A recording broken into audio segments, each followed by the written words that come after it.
In this video, I'm going to show you how you can fix 500 internal server error on Claude AI. So if you're trying to log into your account and this is the error you are encountering while trying to log in, then follow these steps to fix this. If this video helps, please like and subscribe.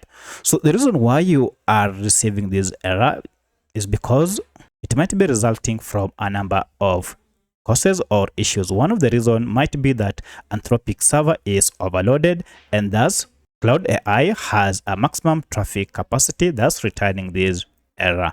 Another reason might be context window exhaustion, where Claude's remaining context has hit 0% and fails to trigger an auto compact in time. Another reason might be that the service deployment and configuration have experienced some changes.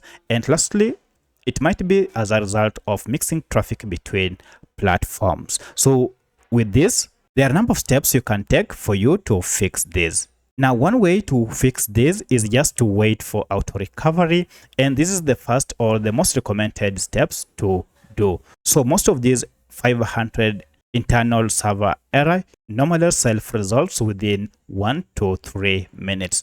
These are just hiccups that if you try after 1 or 2 minutes, they should be done. Now, after those minutes, if you go back, log into your account, you should now be able to log into your account and start using it as usual.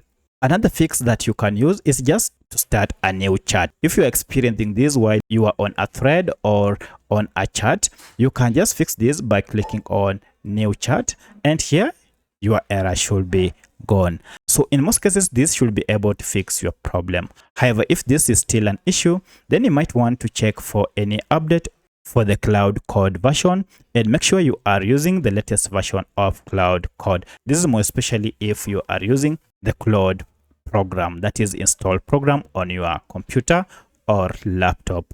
And the second last method is just to clear cache or your session. If you are still experiencing this, for that, just open a whole new tab and go to your settings. So I'll customize by going to 3 dots here, then click on settings.